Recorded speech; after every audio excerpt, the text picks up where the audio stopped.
everyone, welcome back to Bookmas Day 8.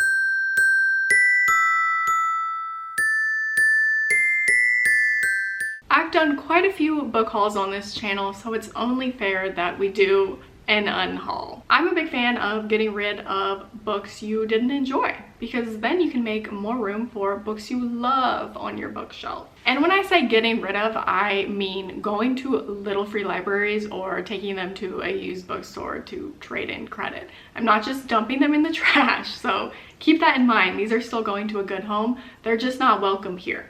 I have 7 books I've been thinking about unhauling, and then I'm between 2 more. We are moving in the next few months, so I'll probably make some game time decisions then, because I'm not going to want to transport all of these books to another house. And then I actually have a small book haul at the end. Don't kill me. These books were gifted to me. I did not buy them. And I'm really not in a book shopping mood right now, because I realized how many books I still have on my physical TBR that I need to get through. I think I have around 27 books unread sitting on my bookshelves, which isn't great, but it's better than it was at the beginning of the year. Let's get right into this, and I will tell you the reason why I'm unhauling these, but you guys know I didn't really care for them. Actually, 2 of these I did really enjoy. Starting strong with The Defining Decade, I read this in this reading vlog, and I read 75% of it before I DNF'd it. Like I said in that video, it just feels outdated, and the message wasn't consistent throughout the story. The author would say, oh, you need to accept whatever opportunity is thrown your way. Plain.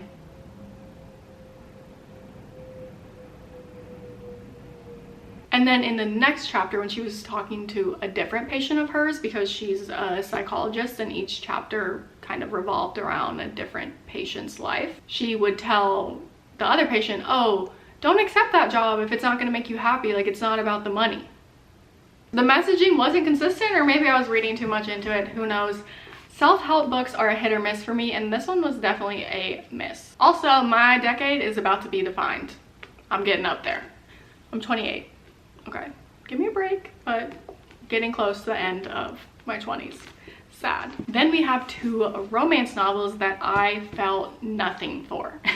You watched me read In the Weeds in the same video as The Defining Decade, and I just didn't care. I didn't care at all. The only emotion I felt while reading this book was anger at the awful miscommunication, and that was it. I can definitely recommend you a different small town romance if that's what you're looking for. And again, these are just my opinions. If you want to read any of these books, please read them, because you can make your own opinion. We all have different tastes. Reading is subjective. The other romance is Summer in the City, and this book is signed. I should low-key try to sell this. I don't know, I feel like the used bookstore will still give me $1, but better than nothing. I read this in a 24-hour reading vlog on my channel, and I think that kind of hurt my experience while reading it, because I was tired and this was the last book I picked up in my 24-hour readathon, and I just was not invested at all. Didn't feel connected to the characters or the story. Just not a standout romance for me, but I have seen other people love this, so maybe I wasn't in the mood to read this, but also it just gave me nothing.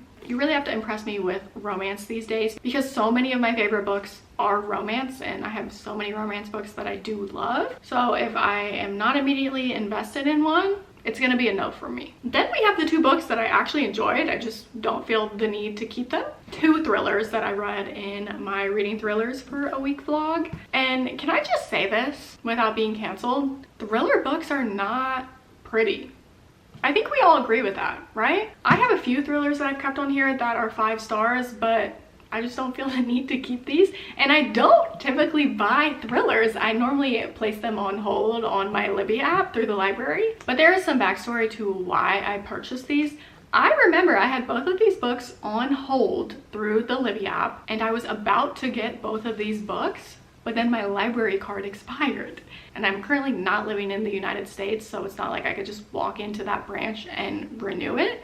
So when I finally did get a different library card, I was at the back of the line for these books, but I did really want to read them because I love both of these authors, Lisa Jewell and Ashley Flowers. So I ended up just buying them. I got this one secondhand, so it was cheaper, and I got a good deal on this one as well. So that's why I bought these when I really didn't need to. And I'm only going to keep them if it's a 5-star thriller for me. We have The Missing Half by Ashley Flowers. Ashley Flowers is the host of the podcast Crime Junkie.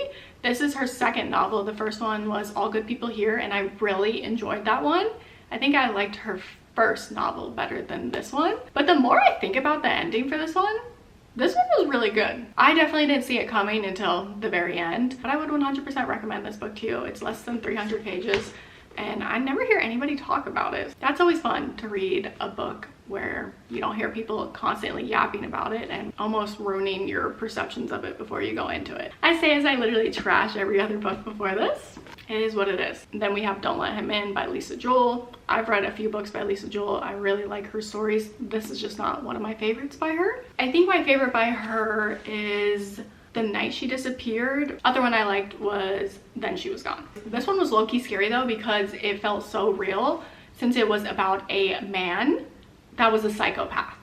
Yeah, and he was terrorizing all of these different women, and I was scared for them, and I hated it. It was scary because, man. Then we have two books that I haven't read yet, and I hate doing this, and I never do this. This is probably the first time I've gotten rid of books that I haven't read. That could be a lie, but my memory sucks. This is the first time that I've unhauled books living here that I haven't read. How about that? So in the last 2 years, I haven't unhauled any books that I haven't gotten to. But I got both of these for free, so I feel like it's not really a loss.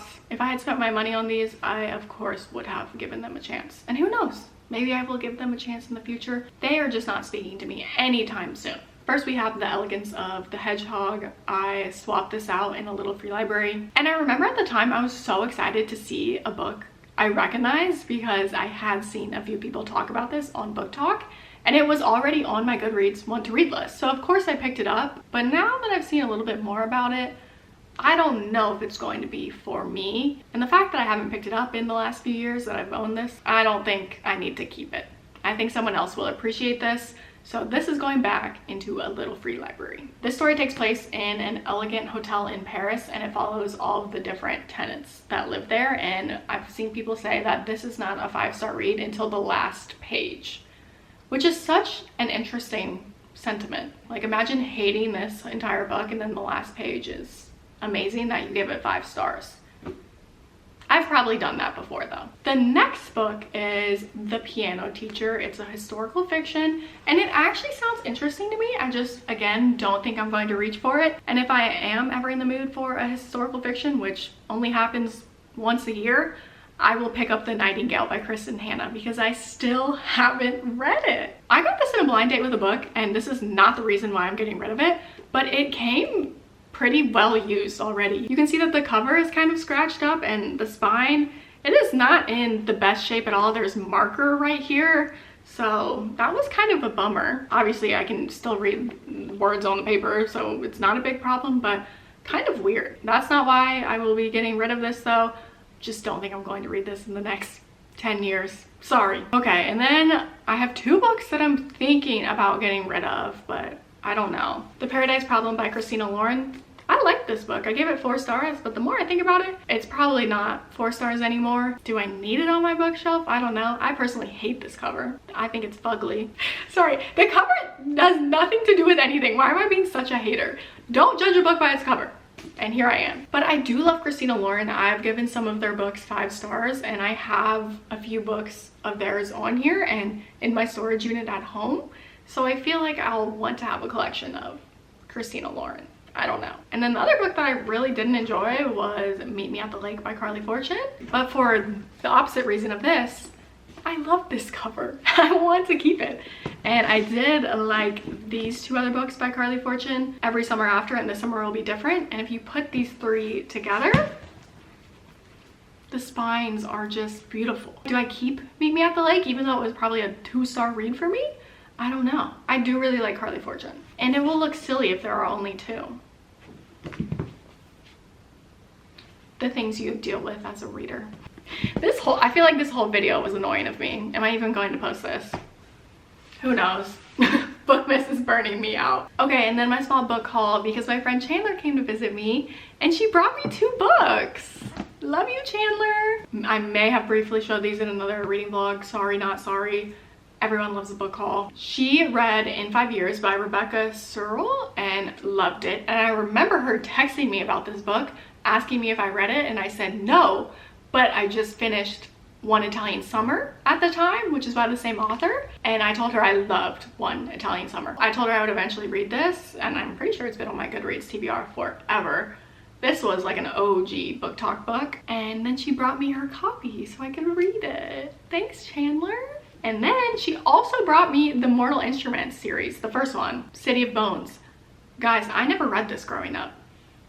What? I feel like I missed out on this series, so I'll definitely sit down and give it a chance. I don't love YA fantasy or dystopian series anymore, but I do feel nostalgic for The Hunger Games, Divergent, Twilight, you know, all of those series that I loved growing up. So maybe I'll feel the same way while reading this one, because everybody did love this back in the day. And I do eventually want to watch the TV show on Netflix with Lily Collins, because I know that there's a show for it. Oh, maybe it's a movie.